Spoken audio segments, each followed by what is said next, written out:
Not your average tabletop. Woohoo!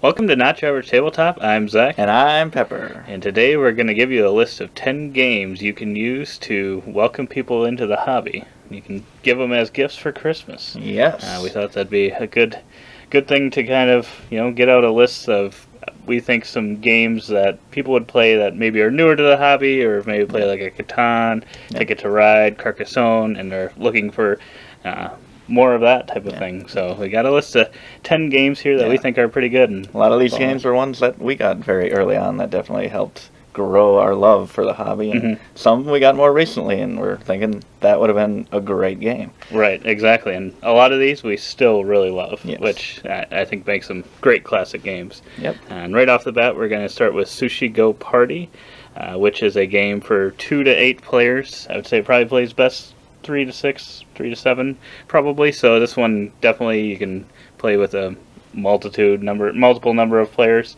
and it's just a really quick game. It's a card game where you have a hand of cards, you pick one of them to keep, and you pass it to the next person, and then you're trying to get groups that score you points in various ways, and you can change it up from game to game. Yep. So number 2, we got Kingdomino, which it's got domino right in the title, and in this game you're drafting, choosing different tiles with different terrain types on them and playing them in a kind of a domino manner in your kingdom, and you are trying to build the largest group of each color and to score and multiply your points in that way. Very, very quick game as well, and very quick. Really makes sense because the colors are very bright, and I feel like it's very easy to tell which ones you kind of want to connect and continue to grow those areas. Nice classic game. Then we get into our number 3, which is Lanterns, which is another game where you're going to be getting a hand of 3 tiles that you'll be placing out and creating your own board on the table. And each of these tiles has 4 colors on the 4 different sides, so this plays up to 4 players. And when you play that tile, whatever side is facing you, whatever that color is, you'll get a card in that color. And then if you have any matches to previously laid tiles, you get cards for those as well. And then you're trying to create sets of cards in different colors to score points in various ways. Another very quick, solid game.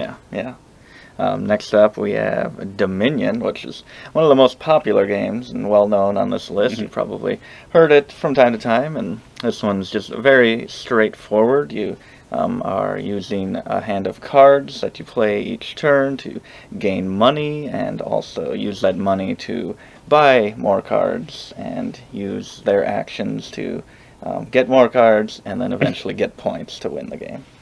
Just a very straightforward game, even though it's one of the more complicated ones to get into in this list.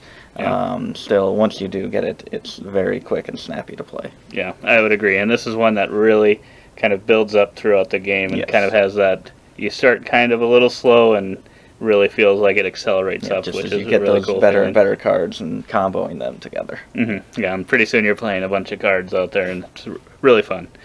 But then we get into another very fun game, probably the most party-style game we have on the list, and that is Camel Up. And in this game, you have some camels that are racing around a track, like 5, I think it's 5 camels, 5, 6 camels of different colors, and you are kind of bidding on which camel you think is going to win and which one you think is going to get last, and then kind of along the way there's little stopping points where you kind of see which camel's furthest ahead at that point, and you gotta bid on that as well, or bet on it, and get paid or lose money depending on if you're right or wrong on those bets. And it's just a really wacky game where crazy things always seem to happen. Camel will be way behind, and one of the really cool things in this game is that the camels stack up. So if a camel, not one camel, moves, that's on the bottom, it takes all the other camels with it. And the way they move is just, there's these dice in a pyramid, you put it down, and whatever color die it is, it moves that camel that many spaces forward. So it just creates a lot of... Every game has just had those wacky moments. It's great. It's awesome, especially when you bid early on and on a camel that may be a little bit behind, and then all of a sudden hops on the back of another one, and then races to the front. Yeah, for sure. Next up, we have Barenpark. So from camels to bears. This one is using kind of Tetris-like shapes, and you're getting tiles of those various shapes to fill out your park with bears, which is a theme that I like, and I think it's one that a lot of people would be interested in. But yeah, it's just very satisfying to fill in your board with these tiles and get the perfect ones to line up, and just another very kind of straightforward game, very fast, very snappy turns. Yeah, I would 100% agree, and it's pretty straightforward as well, with just building out a zoo of bears, pretty much. Yeah. Then we get into Karuba, which is a game that we got pretty early on in our board gaming careers.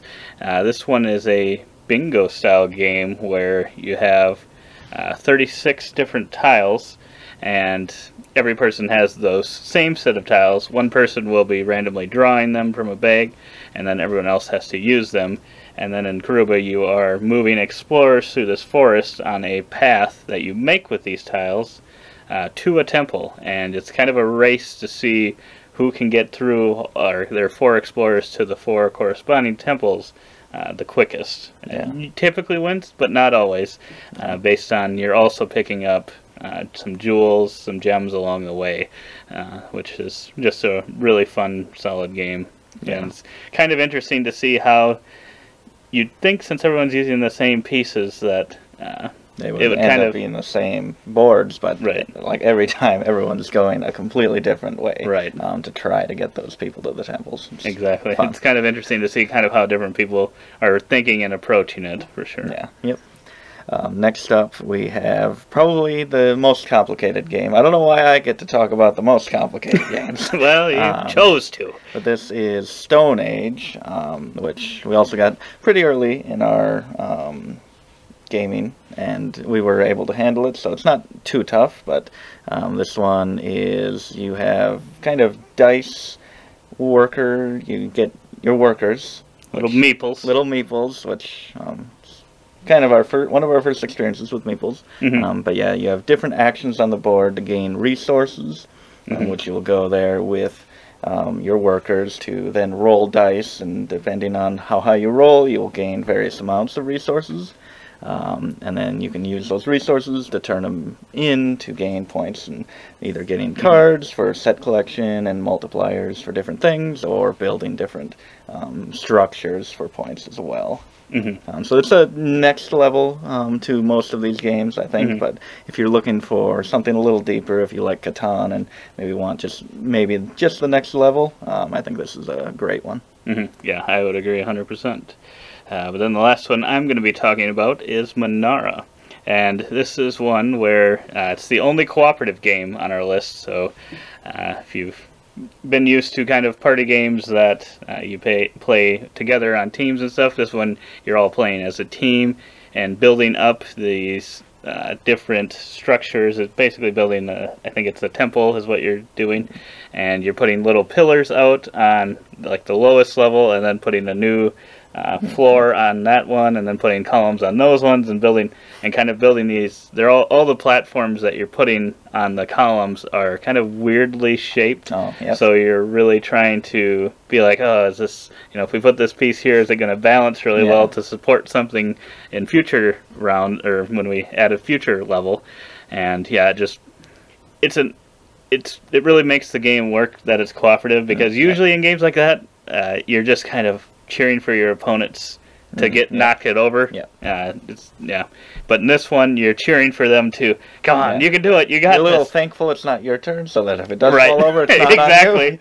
on you. It is want funny it to succeed. Yeah, it is funny how there's still that portion where it's like, okay, I got through my turn, now I'm not going to be the one that caused it to fall. But yeah, it leads for some stand-up moments for sure. It's really brings some excitement to the table, and it's a great one to play if you're looking for a cooperative experience.